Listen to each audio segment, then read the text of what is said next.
विनाशात्मक किनारा। विनाशात्मक किनारा का मतलब ये है दोस्तों कि दो प्लेटें जब मिलेंगी आपस में तो वो क्या है, विनाशात्मक। इस साइड से मिलेंगी, टक्कर होगी तो क्या होगा, विनाशात्मक किनारा बन जाता है। अभी हम थोड़ी देर में देखेंगे पूरे विश्व में कहाँ विनाशात्मक किनारे हैं।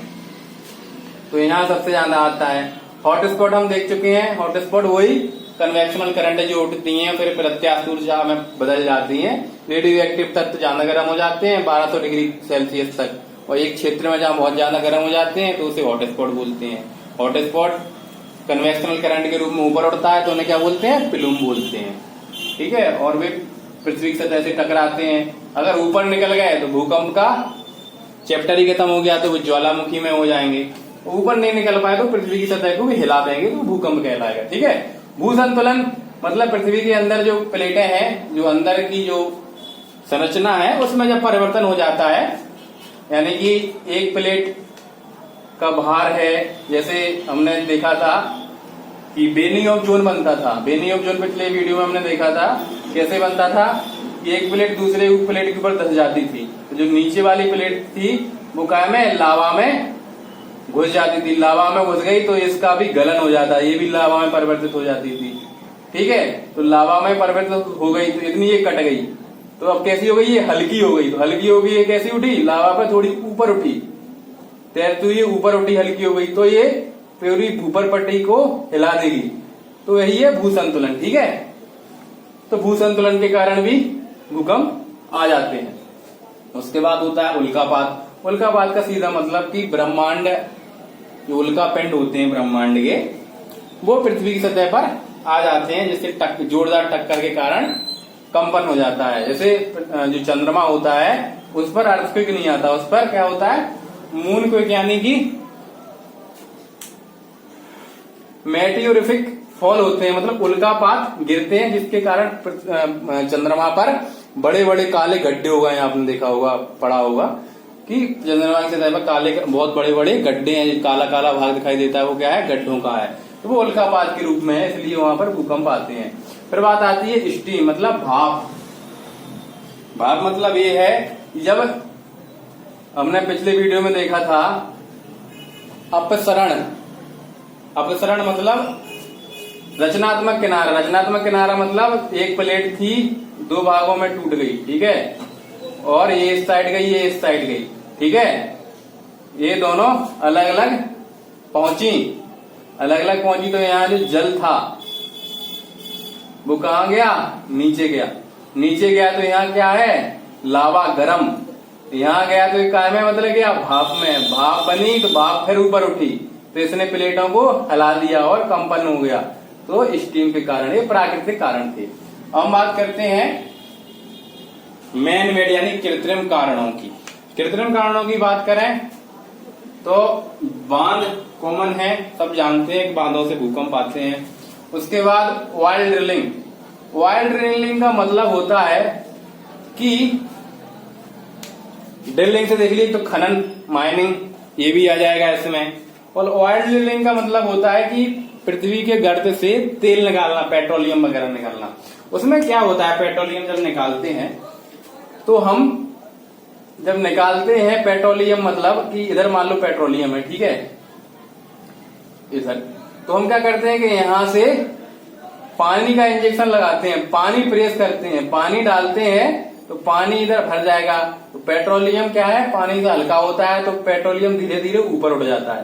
तो ऊपर उठ जाएगा तो यहाँ से निकाल लिया जाता है। ठीक है, ये पेट्रोलियम हम यहाँ से निकाल लेंगे, लेकिन जो पानी है वो यहीं का यहीं बना रहेगा। और जब यहीं का यहीं बना रहेगा तो ये किसके संपर्क में आएगा, पानी स्टेनोस्फीयर के, दुर्बलता मंडल के, लावा के या मैग्मा के जो गर्म है उसके संपर्क में आ जाएगा। तो गर्म चीज के जब संपर्क में पानी आएगा तो काय में बन जाएगा, भाप में। और भाप बन के कहा जाएगा, ऊपर। और काय में टक्कर मारेगा, ऊपर पट्टी में, तो काय होगा, कंपन।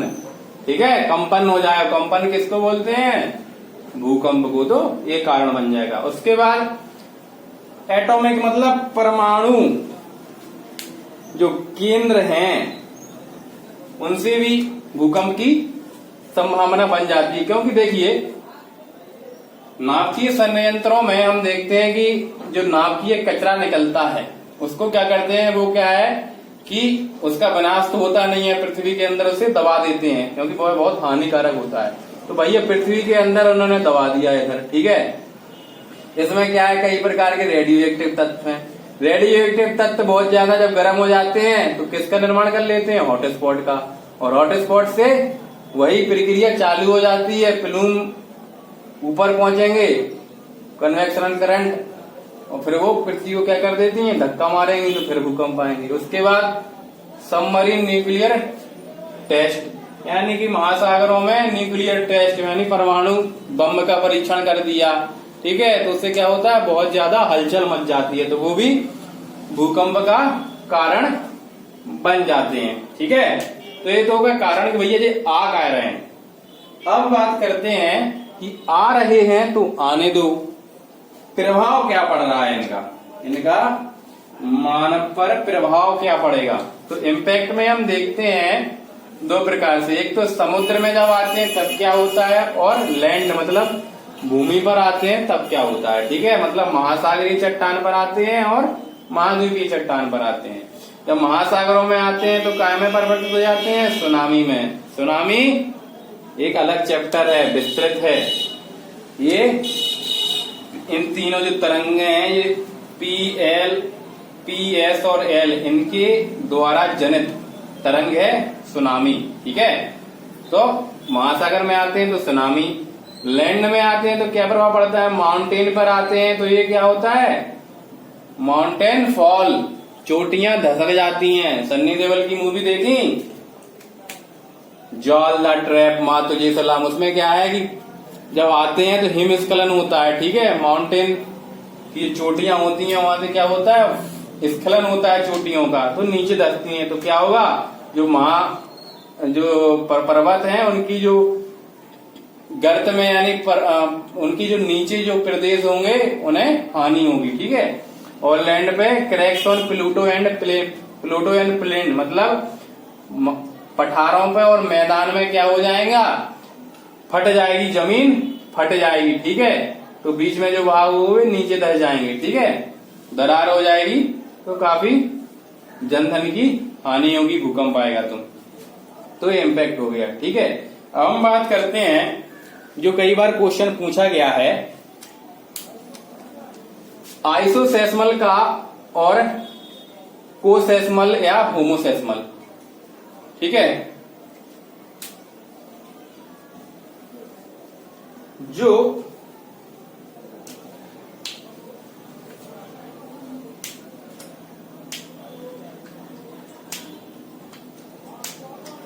जो आइसोसेस्मल है यानी भूकंप समघात रेखा, ठीक है,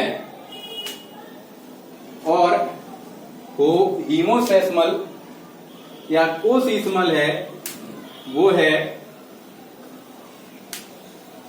समय के आधार पर भूकंपीय क्षेत्रों को मिलाने वाली रेखा।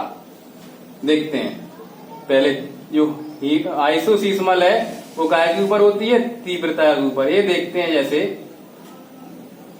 कि भाई भूकंप यहां से उठा, ठीक है, और यहां पहुंचा, तब तीव्रता कितनी थी इसकी, 5। रिएक्टर स्केल पे कितनी थी, 5 की तीव्रता थी। और दूर पहुंचा तो तरंगे कैसी हो गई, कमजोर हो गई। तो यहां पहुंचा तो यहां कैसी हो गई, रिएक्टर स्केल का मान कितना हो गया, 6 रिएक्टर स्केल की तीव्रता हो गई, यानी कम हो गई। तो जब यहां ये पहुंचा तो इस परिधि में जितने क्षेत्र थे, यहां से इधर भी पहुंचा होगा, इधर भी पहुंचा होगा, इधर पहुंचा होगा, मतलब जहां जहां 5 तीव्रता का भूकंप था, वैसे क्षेत्रों को मिलाने वाली जो रेखा है उसे बोलते हैं आइसोसीस्मल। ऐसी 6 तीव्रता पर पहुंचेगा तो यहां जितने भाग थे उन सबको मिलाने वाली रेखा है आइसोसीस्मल, ठीक है। यानी तीव्रता के आधार पर जब मिलाया जाता है तो उसे आइसोसीस्मल बोलते हैं, यानी सब भूकंप समघात रेखा। और कोसिस्मल या हीमोसिस्मल, इसमें क्या होता है, सेम ऐसा ही, जब यहां से यहां पहुंचा तो समय कितना हो रहा था, सुबह के 5 बज रहे थे, और यहां से यहाँ पहुंचा तो कितने बज गए, 5:05। ठीक है, एक स्थान से दूसरे स्थान पहुंचेगा तो समय तो लेगा ही। तो जब समय जब 5 बजे जब विनाश हुआ तब क्षेत्रों को मिलाया गया, मिलाने वाली रेखा, यानी समय क्या था, 5 बजे जब विनाश हुआ, जिस स्थान पर पहुंचा भूकंप सुबह के 5 बजे थे, तो 5 बजे जितने जितने जगह पर भूकंप आया उन सबको मिलाने वाली रेखा कौन सी हो गई, हीमोसीस्मल। ओके, ऐसे ही 5:05 पर जब पहुंचा तो उन सबको मिलाने वाली रेखा हीमोसीस्मल। समय के आधार पर हीमो या कुसीस्मल और तीव्रता के आधार पर आइसोसीस्मल। अब ये बात हो गई रेखा की। ठीक है, अब हम बात करते हैं कि भूकंप जो आ रहा है उसका अनुमान कैसे लगाया जाए। ठीक है, उसका अनुमान कैसे लगाया जाए। तो अनुमान 2 तरीकों से लगाया जाता है। 2 तरीकों से लगाया जाता है।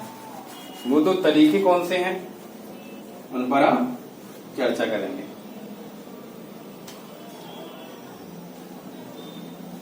एक तो तरीका है फोरकास्टिंग और दूसरा जो तरीका है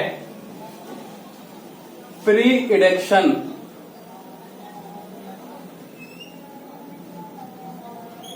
यानी पूर्वानुमान और भविष्यवाणी।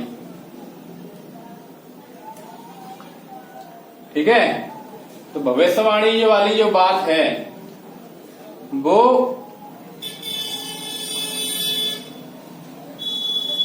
क्या है, किन किन जो भविष्यवाणी जो वाली बात का सिद्धांत दिया था वो है फ्रीक्वेंसी,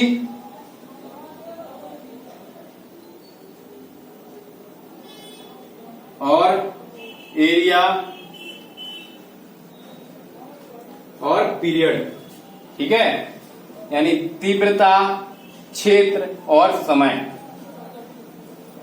कितनी फ्रीक्वेंसी का भूकंप आता रहता है, किस क्षेत्र में आता रहता है और कितने समय में आता रहता है। मान लीजिए गुजरात, मान लीजिए तो गुजरात में जितने बार भूकंप आए हैं वो उच्च तीव्रता के आए हैं, 8 का, 8.5 का, इस तरीके से। तो ये हो गया कि यहाँ जो भूकंप आता है वो कितने का आता है, उच्च तीव्रता का आता है। ये भविष्यवाणी है।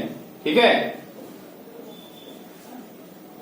कि कितने तीव्रता का आता है, कौन सा क्षेत्र है, गुजरात का क्षेत्र है, और पीरियड कितने समय बाद आता है, 2 साल बाद आता है या 2.5 साल बाद आता है। इसके आधार पर, ठीक है, इसके आधार पर हम बता देते हैं 2 साल पहले आया था, वो आने वाला है। कहाँ आने वाला है, गुजरात में। तीव्रता कैसी होगी, हाई होगी। तो एक तो तरीका ये है, और ये तरीका किसने दिया था, 1910 में रीड महोदय ने दिया था। रीड नामक वैज्ञानिक थे, उन्होंने दिया था इलास्टिक रिबाउंड एनर्जी, मतलब प्रत्यास्थ पुनश्चलन सिद्धांत। प्रत्यास्थ पुनश्चलन सिद्धांत जो दिया था वो 1910 में किसने दिया था, रीड महोदय ने दिया था। ठीक है, तो इसके आधार पर प्रत्यास्थ ऊर्जा है अपने पुनश्चलन मतलब अपना चक्र दोहराती है, उस आधार पर बताना कि भूकंप कितने समय बाद किस क्षेत्र में आने वाला है, मतलब पहले की चीजों को ध्यान में रखकर बताना। अब बात करते हैं प्रेडिक्शन, यानी पूर्वानुमान लगा लेना कि भूकंप आया नहीं है, अभी तक इस क्षेत्र में आया नहीं था और क्या आ सकता है, तो हम उसका पहले ही से अंदाजा कैसे लगाएं। ठीक है, वो तरीके बताए गए हैं। तो वो भी किसकी उधर कि specification of time, location and magnitude. ये भी कैसा है, यानी जो विज्ञान ने तरक्की की है, तो भूचुंबकीय तरंगों को भूचुंबकीय तरंगों को मापकर, ठीक है, लगाया जा सकता है। दूसरा एनिमल रिएक्शन,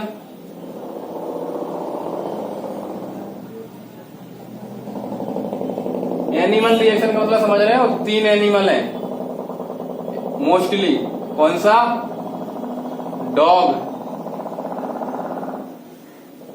रैट, और तीसरा स्नेक,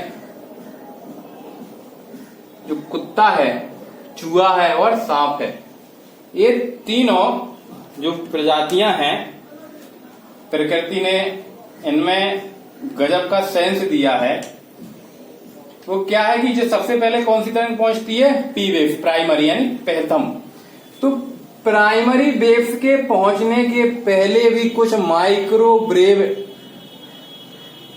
पहुंचती हैं भूपटल पर। जैसे हम पानी में पत्थर मारते हैं तो कैसा होता है, जहां पत्थर गिरता है तो किनारों तक लहर के रूप में पहुंचता है कि नहीं पहुंचता है, ऐसे गोलाई के रूप में चलता जाता है। जब आपने पानी पत्थर मारा हो तो किनारे तक पानी किस तरीके से पहुंचता है उसका, तो पहले किनारे पर कैसे पहुंचेगा? हल्की सी, फिर बड़ी। तो वही जो हल्की जो माइक्रोवेव्स हैं, जो माइक्रोवेव्स हैं, उनका अंदाजा इन तीनों प्रजातियों को लग जाता है। जब गुजरात में भूकंप आया था तो एक मालकिन का कुत्ता था, वो उसकी साड़ी पकड़कर कहाँ ले आया? सड़क पर ले आया चिल्लाते हुए। और जैसे ही मालकिन सड़क पर पहुंची, कुछ देर बाद भूकंप आ गया। उसी प्रकार जो रैबिट्स हैं वो अपने बिलों के बाहर निकल आते हैं, ठीक है। तो सबसे वफादार कौन हो गया? कुत्ता वफादार हो गया, ठीक है। रैबिट, चूहा, गणेश जी भगवान की सवारी। गणेश जी भगवान तो भैया बहुत लड्डू खाते हैं, मोटे हो गए, तो वो भाग नहीं पाएंगे। भूकंप आएगा तो वो उतने जल्दी भाग नहीं पाएंगे। तो उन्होंने क्या लगाया? दिमाग। उन्होंने कहा कि ऐसी चीज को अपने पास रखो जो सबसे पहले ही अनुमान लगा ले और मैं बता दे, तुम अपना इंतजाम कर ले और सुरक्षित जगह पर पहुंच जाए। तो चूहा को मालूम चल जाता है। स्नेक यानी सांप। अब भगवान शंकर, अब भगवान जो गणेश जी थे वो आलसी, तो भगवान शंकर तो उनके पिताजी हैं। तो वे पत्थरों पर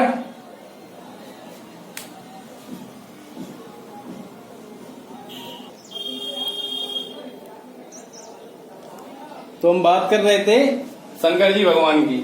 तो उन पत्थरों पर जो रहते हैं, मतलब पर्वतों पर रहते हैं, उन्हें दुनियादारी से कोई मतलब नहीं है। वो वहां भूकंप आएगा, वो तो योग मुद्रा में रहते हैं, हमेशा ध्यान लगाए रहते हैं। तो उन्हें कैसे पता चलेगा? तो उन्होंने भी गले में क्या है? सांप यानी कि नागराज को माला के रूप में लपेट लिया कि जब भी भूकंप आएगा तो ये महाराज जो है पहले में सूचित कर देंगे और हम भी सुरक्षित स्थान पर पहुंच जाएंगे, ठीक है। तो ये तो बात हो गई पूर्वानुमान की, एनिमल रिएक्शन की। अब बात करते हैं VP और VS मतलब वेव्स की। जो वेव्स हैं, प्राइमरी वेव्स, सेकेंडरी वेव्स, तो ये पहले पहुंचेंगी। प्राइमरी वेव्स है तो पहले पहुंच जाएंगी और सेकेंडरी वेव्स बाद में पहुंचेंगी 40% की कमी के साथ। इनकी जो है तीव्रता वो कैसी है? 8 से 14, इनकी 4 से 6। तो पहले ये पहुंच गई, फिर ये पहुंच गई। तो अनुमान लगा लेना चाहिए, जो सिस्मोग्राफ या जो भूगोल वेदता है वो अनुमान लगा लेंगे कि भैया एल वेव सब पहुंचने वाली है और झटके वाला भूकंप आने वाला है, ठीक है। उसके बाद एक और इम्पोर्टेंट फैक्टर है इसका, रेडॉन। रेडॉन जो गैस है, भूकंप आने के पहले ये अधिक मात्रा में पृथ्वी के अंदर से या वातावरण में इसकी उपस्थिति अचानक ज्यादा बढ़ जाती है। किसकी?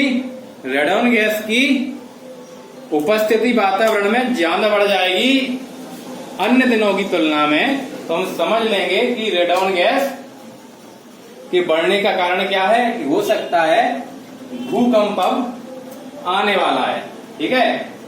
अब ये तो हमने भूकंप के सभी पहलुओं की हमने चर्चा कर ली। अब कुछ ऐसी बातें हैं जो अनसुलझी हैं, ठीक है। पहली बात कौन सी है कि हमेशा मॉर्निंग में भूकंप आता है। इसका कारण क्या है, कोई अभी तक जान नहीं पाया है कि अधिकतर जो भूकंप आते हैं वो सुबह के समय ही क्यों आते हैं। हो सकता है इसका संपर्क किससे है, सूर्य भगवान से हो। इसको प्रभावित करने वाले, जो भूकंप को प्रभावित करने वाला कारक है, हो सकता है वो सूरज भगवान हो। सूर्य की अनुपस्थिति में शायद ऐसा होता हो, अनुमान लगाया जाता है, क्योंकि मॉर्निंग में आता है, यानी कि धूप निकलने के पहले अधिकतर आते हैं, तो ऐसा अनुमान लगाया जा सकता है। उसके बाद आफ्टर, यानी कि भूकंप के बाद में क्या है, वर्षा जरूर होती है। जहां भूकंप आता है, ऐसे क्रियाकलाप देखे गए हैं कि भूकंप जहां आया उसके बाद क्या हुई, वर्षा हुई। तो ऐसा हो सकता है कि जो पीस और सेकेंडरी और लव वेव्स हैं, ये पृथ्वी की ऊपरी सतह से निकलकर कहाँ चली जाती हूँ, वातावरण में, और वातावरण में पहुंचकर क्या कराती हूँ, वर्षा। ऐसा अनुमान लगाया जा सकता है। इसका कोई ठोस कारण अभी तक नहीं मिला है। उसके बाद बिटवीन जून एंड दिसंबर, जून और दिसंबर के बीच में जो भूकंप आते हैं मोस्ट डेंजरस होते हैं। ठीक है, मोस्ट डेंजरस यानी कि ज्यादा तीव्रता वाले। तो इसका भी जो कारक बन सकता है वो भी सूर्य भगवान हो सकते हैं, क्योंकि जून से दिसंबर यानी 21 मार्च से 22 दिसंबर के बीच में सूर्य कैसा हो जाता है, दक्षिणायन हो जाता है। तो ये कारण भी बन सकता है। तो इस प्रकार हमने देखा भूकंप को, इसकी मैकेनिज्म किस तरीके से आते हैं, किन तरंगों के द्वारा आते हैं, क्यों आते हैं, कैसे मापा जाता है, मिलाने वाली रेखा कौन सी है, ठीक है, किस सिद्धांत पर कार्य करते हैं। प्रत्यास्थ पुनश्चलन सिद्धांत किसने दिया था, रीड ने दिया था। कौन सी गैस आ जाती है वातावरण में, रेडॉन। तो ये जो चीजें हैं वो याद रखने वाली हैं। मुख्यतः जो याद रखने वाली बातें हैं वो आपको तीनों ये वेव से याद रखनी है। उसके बाद छाया पेटी, और कौन सी तरंग कहाँ नहीं पहुंच पाती है, और एंटीपोड मतलब कितने समय बाद एंटीपोड पर भूकंपीय तरंगें पहुंचती हैं आदि केंद्र से।